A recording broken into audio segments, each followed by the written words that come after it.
তোমরা কেন রে বান্দা নষ্ট হয়ে গেলা? কেন রে তোমরা এত বেশি পৃথিবী লোভী হয়ে গেলা? তোমরা কি বোঝো না?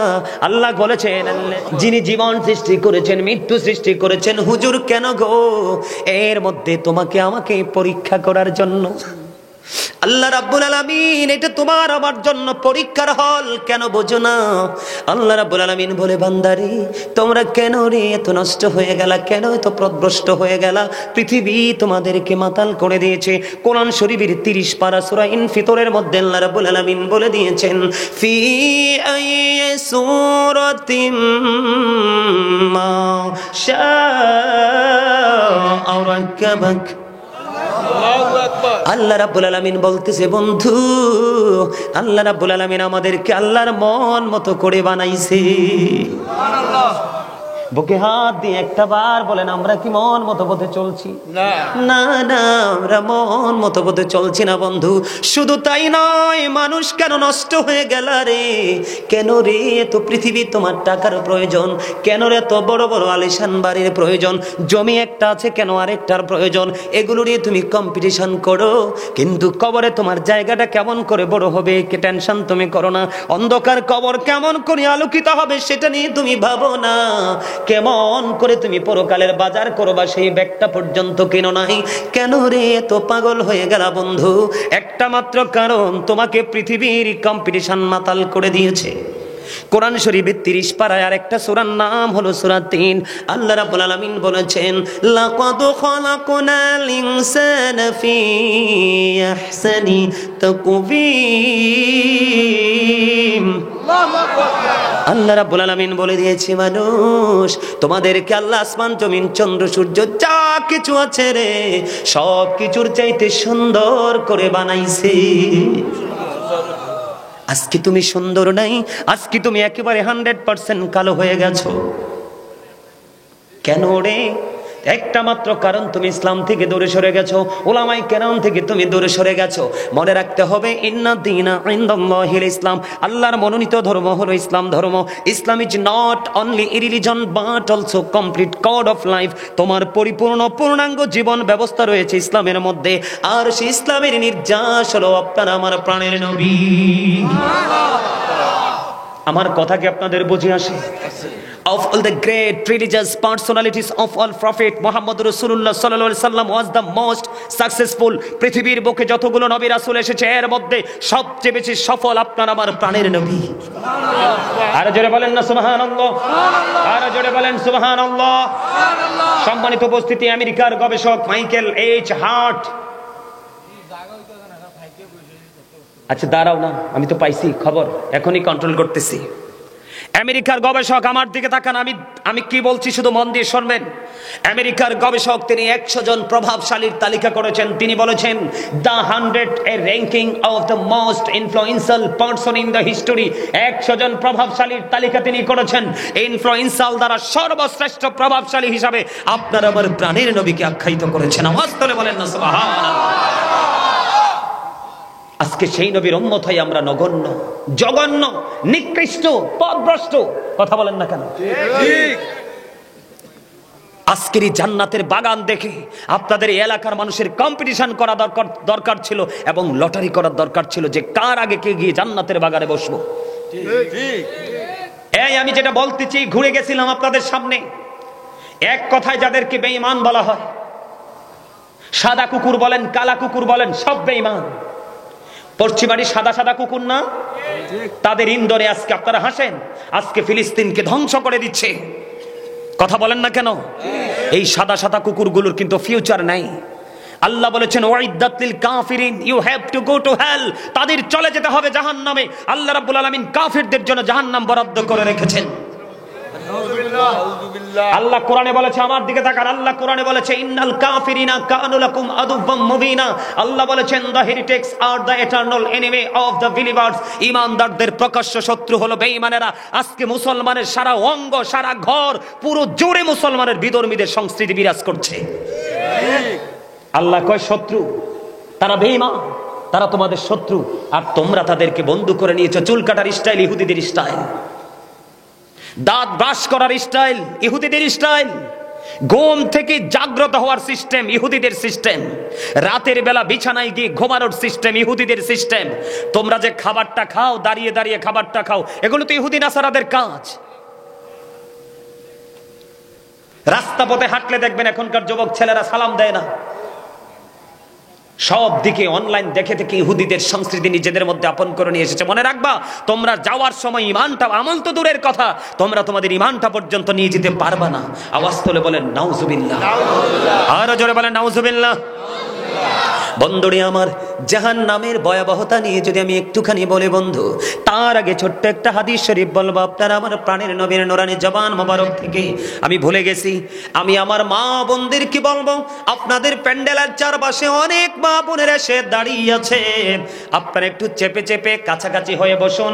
যারা দাঁড়িয়ে আছে তাদেরকেও বসার সুযোগ করে দেন। আমি আমার মা বোনদেরকে বিনীতভাবে অনুরোধ করব, আপনারা সবাই চেপে সুযোগ করে দেন। বন্ধুরে আমার, ওই যে বলেছি জিকিরের ফজিলতটা কিন্তু ছোট্ট করে একটু বলে ফেলেছি, বলছি না? আমি দুরূদ পড়েছি, আপনারা দুরূদটা পড়েননি। ছোট্ট করে দুইটা হাদিস শরীফ বলবো বন্ধু।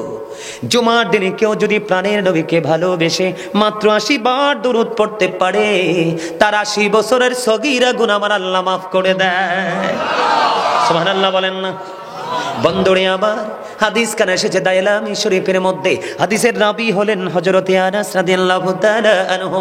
আপনার নবী, আমার নবী, দু জাহানের বাদশা নবী, তিনি বলে দিয়েছেন, কেউ যদি পৃথিবীর বুকে প্রত্যেকটা দিন, যুবক হোক বা যুবতী হোক, বৃদ্ধ হোক বা বৃদ্ধা হোক, নারী হোক বা পুরুষ হোক, কেউ যদি প্রতিদিন প্রাণের নবীকে ভালোবাসিয়া মাত্র 1000 বার যদি দুরূদ পড়তে পারে রে, সেই জান্নাত না দেখা পর্যন্ত তার মরণ হবে না। বন্ধু, আমরা কতটা অকৃতজ্ঞ। নবীজির শানে দরুদ পড়ছি আমরা, তোমরা হেসেছ কতটা পোড়া কপাল, তোমরা কতটা অহংকারী, তোমরা কতটা কৃপণ। আমি জাহান্নামের ভয়াবহতা নিয়ে যদি বলি, আপনারা ওয়াজ মনে রাখবেন। সূরা ইনফিতরের মধ্যে আল্লাহ বলেছেন আমাদেরকে আল্লাহর মন মতো করে বানাইছেন। সূরা 3-এর মধ্যে বলেছেন সৃষ্টির মধ্যে সব কিছুর চাইতে সুন্দর করে বানাইছে। আপনি আমি বলি ওই লোকটা কালো, ওই লোকটা সুন্দর, কিন্তু আল্লাহর কাছে কালো সুন্দর নেই, আল্লাহর কাছে সবাই সুন্দর। আরো সুন্দর হলো যারা আল্লাহ রাসূলের গোলাম। বন্ধুরে আমার, এই যে সুন্দর মানুষগুলোর প্রথম আমি যদি বলি, আজকে শুরুটা করবো এমনি ভাবে বন্ধু। হাদিস শরীফের মধ্যে এসেছে এত সুন্দর মানুষগুলোকে কাল কিয়ামতের দিন ছোট্ট ছোট্ট পিপিলিকা বানানো হবে। কি বানানো হবে? পিপিলিকা চিনেননি? পিঁপড়া, পিঁপড়া। আপনার আমার মনের অজান্তে অনেক পিপিলিকা বন্ধু পায়ের নিচে পড়ে পিষ্ট হয়ে মারা যায়। আল্লাহর হাবিব জানিয়ে দিয়েছে, ও বন্ধু, মানুষকে ছোট ছোট পিপিলিকা বানানো হবে, চারপাশ তাদেরকে আযাব বন্ধু ঘিরে ফেলবে, আর এই আযাব তাদেরকে চারপাশ ঘিরে ফেলবে, তাদেরকে বাউলাস নামক জাহান্নামের দিকে টেনে হেসড়ে নিয়ে যাওয়া হবে। আওয়াজ তুলে তুলে বলুন না নাউজুবিল্লাহ। যদি দুরূদ পড়েন আল্লাহ, যদি জিকির করেন আল্লাহ আপনার কাছে আসে। কি হয়? আল্লাহ আপনার কাছে আসে। যদি দুরূদ পড়েন আপনার জান্নাতের দলিল পেয়ে গেলাম। আর আপনি অহংকার করে, কৃপণতা করে দুরূদ পড়েননি, জিকির করেননি, আপনার সরত হবে কাল কিয়ামতের দিন বন্ধু পিপিলিকার সরত। কিসের সরত? ছোট্ট ছোট্ট পিপিলিকার মতো বানানো হবে, অপমান তাদের চারপাশে ঘেরাও করে ফেলবে, বাউলাস নামক জাহান্নামের দিকে তাদেরকে টেনে হেসড়ে নিয়ে যাওয়া হবে।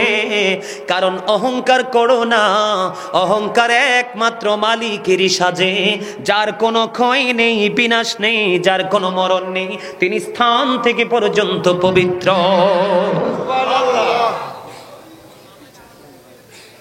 আমার কথাকে আপনারা বোঝেন? আপনাদের কোনো অসুবিধা হয়? বন্ধুরে আমার, হৃদয়ের জানালা খুলে সবাই শোনো। আমি ছোট্ট একটা হাদিস শরীফ আপনাদেরকে শোনাই। হাদিস শরীফের কিছু গুরুত্বপূর্ণ অংশ শুধু আপনাদেরকে শোনাবো। পরকাল বড় ভয়ঙ্কর।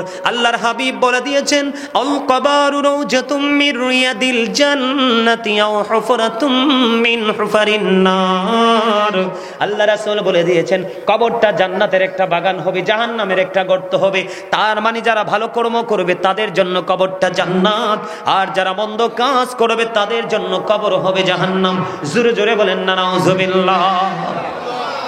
যারা জাহান্নামী, ঈমানও নাই, তাদের আমলও নাই। কি নাই? কি ইকু দিলে ভালো হবে না? তো ইকু দিলে তো আর সাউন্ড বাড়বে না। এখানে সাউন্ড ইকু যদি সেটিং করে, তোমাদের যে বক্স, এই বক্সে আমি কথাই বলতে পারবো না। এমনি যাই আছে মোটামুটি আছে। আর আমি তো একবারে মাইকের কাছে গিয়ে কথা বলছি যেন সবাই শুনতে পারে। এখন যদি মাইক দুর্বল হয় তাহলে এটা ওনারও দোষ নাই, আমারও দোষ নাই। আমি সর্বোচ্চটা দিয়ে চেষ্টা করতেছি। আমি কিন্তু ওই যে পাগলা, তার নাম কি, রাকিব না? রাকিবকে কিন্তু বারবার বলছি, আমি কিন্তু তোমাদের বাড়িতে খাইতে যাব না। আমি কিন্তু দেশে বিদেশে কোথাও কারো বাড়িতে এক গ্লাস পানিও খাই না। আমার এটা অভ্যাস, আজকে বহু বছর, যোগ পার হয়ে গেছে। আমি কিন্তু সব জায়গায় বলে থাকি, আমার জন্য একটা জিনিস বরাদ্দ রাখবা, সাউন্ড সিস্টেম। যদি সাউন্ড সিস্টেমটা তোমরা আমাকে ভালো দিতে পারো, আমি তোমাদেরকে প্রাণ খুলে আলোচনা শোনাবো। তবে সাউন্ড যদি ভালো না হয়, আমি সোজা নেমে যাব। তবে আজকের সাউন্ডটা ভালো না, বেশিক্ষণ আলোচনা করতে পারবো না, আপনারাও শুনে বুঝতেছেন। তারপর আমি আলোচনা যতক্ষণ করা যায় করবো, আপনারা একটু ধৈর্য ধরে শোনেন। আমি একেবারে একদম নন স্টপলি আমি আমার আলোচনাটা শেষ করব। আলহামদুলিল্লাহ বলেন, আরো জোরে। কবরটা কি? জাহান্নামের গর্ত এবং জান্নাতের বাগান, নেগেটিভ এবং পজিটিভ, আলো এবং আধার। আজকে জাহান্নাম নিয়ে আলোচনা করব, কারণ জাহান্নামী মানুষ শুধু চোখ মেললে দেখা যায়। জান্নাতি মানুষ কোথায় আছে একমাত্র আল্লাহই ভালো জানে। বন্ধু, কবরে যখন যাবে জাহান্নামীদের এমন পরিস্থিতি হবে, মাটি তাদেরকে এমন ভাবে চাপ দিবে রে, একটা হাড় আর একটা হাড়ের ভিতর ঢুকে যাবে। জোরে জোরে নাউজুবিল্লাহ। আমি আপনাদেরকে বলে দেই বন্ধু, হযরত সামুর ইবনে জুনদুব রাদিয়াল্লাহু তাআলা আনহু থেকে হাদিস খানা বর্ণিত, আমার নবী, আপনার নবী, দু জাহানের বাদশা নবী, তিনি সব সময় প্রশ্ন করতেন। একদিন সাহাবায়ে কেরামদেরকে প্রশ্ন করলেন, তোমরা কোনো স্বপ্ন দেখেছো কিনা? তারা বললেন, না নবীজি, আজকে কোনো স্বপ্ন দেখিনি। হাদিস খানা এসেছে বন্ধু বুখারী শরীফের মধ্যে। নবীজি বললেন, আমি আজকে একটা স্বপ্ন দেখেছি, তোমাদেরকে বলবো। কি করব? আমি তোমাদেরকে বলবো। এবার নবীজি যখন তারা জানতে চাইলেন, নবীজি বললেন, দুইজন ফেরেশতা আসলেন আমার কাছে, এসে বললেন, নবী গো, চলুন আমরা ভ্রমণ করে আসি। নবীজি ভ্রমণ করতে শুরু করলেন। করতে করতে হঠাৎ করে দেখতে পাইলেন, একজন ব্যক্তি এমন অবস্থায় দেখতে পাইলেন, তাকে একজন ব্যক্তি এমন ভাবে পাথর নিক্ষেপ করতেছে, বারবার তাকে পাথর মারতেছে। বন্ধু, পাথর যখন মারতেছে তার মাথাটা থেতরে যাচ্ছে, ভেঙ্গে চৌচির হয়ে যাচ্ছে, পাথরগুলো চারিদিকে ছড়িয়ে ছিটিয়ে যাচ্ছে। আবার তিনি পাথরগুলো কুড়িয়ে আনতেছে, কুড়িয়ে আনতে আনতে চাইয়া দেখে লোকটার মাথাটা আবার পুরো ইনটেক হয়ে যায়। এমনি ভাবে তার এই সাজাটা চলমান। নবীজি প্রশ্ন করলেন, এই অবস্থা কেন? কয় সুবহানাল্লাহ। নবী কয়, সামনের দিকে চলেন। আপনারা মনে রাখবেন, নবীজি সামনের দিকে হাঁটতে শুরু করলেন। সামনের দিকে যাইয়া নবীজি দেখতে পাইলেন, একটা লোক এমনি একটা গদির মধ্যে চিত হয়ে হেলান্দিস হয়ে আছে। এবার নবীজি দেখতে পাইলেন, একটা আশ্রা দিয়ে তার কান, তার ঘাড়, এইগুলো শুধু একদিক দিয়ে চামড়াটা তুলে ফেলতেছে, আরেক দিক দিয়ে জোড়া লাগতেছে। এই দিক দিয়ে চামড়াটা তুলে ফেলতেছে, ওই দিক দিয়ে জোড়া লাগতেছে। এমনি করে করে এই কন্টিনিউ চলতেছে। একদিক দিয়ে চামড়া তুলে আরেক দিক দিয়ে এটা জোড়া লাগতেছে। এমনটি করতে করতে করতে করতে নবীজি প্রশ্ন করলেন, এমনটি কেন? সুবহানাল্লাহ। নবী গো, সামনের দিকে চলুন। নবীজি সামনের দিকে চলতে শুরু করলেন। চলতে চলতে চলতে চলতে বন্ধু নবীজি সামনের দিকে গেলেন। যাইয়া দেখলেন আগুনের একটা চুলা দেখা যায়। আগুনের এই চুলার মধ্যে উত্তপ্ত আগুন সুরগুল শোনা যায়। চাইয়া দেখলেন এটার মধ্যে শুধু উলঙ্গ নারী পুরুষ জ্বলতেছে কন্টিনিউ, শোরগোল হট্টগোল শোনা যায়। বন্ধু, আমি কিন্তু গুরুত্বপূর্ণ জায়গাগুলো আপনাদের সামনে তুলে ধরতেছি বন্ধু, যেটা এখন বর্তমান সমাজে মানুষের মধ্যে যেটা প্রচলিত আছে বোঝানোর জন্য। নবীজি বললেন, এখানে কারা? এটা কি? সুবহানাল্লাহ। নবী গো, সামনের দিকে চলুন। নবীজি সামনের দিকে চলতে শুরু করলেন। সামনের দিকে চাইয়া দেখেন বন্ধু, রক্তের নদী। রক্তের নদীর মধ্যে একজন লোক সাঁতার কাটতেছে। তিনি সাঁতার কেটে কেটে কোলে আসতে চায়। তিনি সাঁতার কাটে কেটে বন্ধ কোলে আসতে চায়, কিন্তু তিনি কোলে আসতে পারতেছে না। যখন তিনি কোলে আসতে চায়, আরেকজন পাথর হাতে নিয়ে কোলে দাঁড়িয়ে আছে। যেই দিক দিয়ে কোলে আসতে চায়, দিক দিয়ে পাথর নিক্ষেপ করা হচ্ছে। এই অবস্থা যখন চলতেছেন, নবীজি প্রশ্ন করলেন, এটা কে? নবীজি যখন প্রশ্ন করলেন, এটা কে? এবার তারা বললেন, ইয়া রাসূলুল্লাহ, সুবহানাল্লাহ, সামনের দিকে চলুন। নবীজি কিন্তু উত্তর দেয় না। নবীজি প্রশ্ন করতেছে, উত্তর দেয় না। সামনের দিকে চলুন। সামনের দিকে চলতেছেন, যাওয়ার পরে দেখলেন কুচ্ছিত চেহারার একজন, আগুন কি শুধু বৃদ্ধি করতেছেন। এটাকে সুবহানাল্লাহ। নবী গো সামনের দিকে চলুন। আবার সামনের দিকে চলতে শুরু করলেন। সামনের দিকে গিয়ে দেখলেন ছোট ছোট বাচ্চা, এত সুন্দর জান্নাতের বাগান, একটা লোকের পা যেন জমিনে, মাথা যেন আকাশে, এত বড় দেখতে পাইলেন ছোট ছোট বাচ্চা। নবীজি প্রশ্ন করলেন এই জায়গা সম্পর্কে। সুবহানাল্লাহ। নবী গো সামনের দিকে চলুন। চলতে চলতে চলতে চলতে সামনের দিকে চলেন। সামনের দিকে গেলেন, যাওয়ার পরে দেখলেন একটা গাছের মতো দৃশ্য। নবীকে বললেন, নবী গো এখানে চলুন। চড়ার পরে তারা এক জায়গায় গেলেন, যাওয়ার পরে দেখলেন ওই সুন্দর সুন্দর দালান কোঠা দেখা যায়। এখানে বন্ধু স্বর্ণের ইট দিয়ে, রূপার ইট দিয়ে ভবন তৈরি করা। জোরে জোরে কন্যা সুবহানাল্লাহ। আরো জোরে বলেন না সুবহানাল্লাহ। কিছু কিছু মানুষ দেখা গেল তার অর্ধাংশ অনেক সুন্দর আর অর্ধাংশ একেবারে বিশ্রী।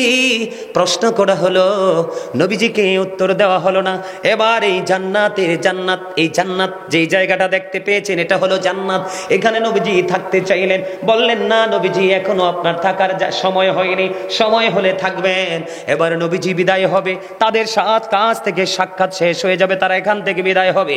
কিন্তু নবীজি যে দৃশ্যগুলো দেখেছেন, দৃশ্যগুলোর উত্তর না জেনে তো ফিরতে পারেন না, ঠিক কিনা বলে? আমি তাড়াতাড়ি করে বলছি, আমার আলোচনা আরো বেশি বাকি আছে বন্ধু। এবার যখন প্রথম যে লোকটা দেখতে পাইলেন, ওই লোকটা তাকে শুধু পাথর নিক্ষেপ করতেছে, তার মাথা ভেঙে যায়। পাথরগুলো কুড়িয়ে আনতে আনতে আবার তার মাথাটা ইনটেক হয়ে যায়, আবার মারতে থাকে। এমনি করে চলতে লাগলো, কন্টিনিউ সাজা চলতেছেন।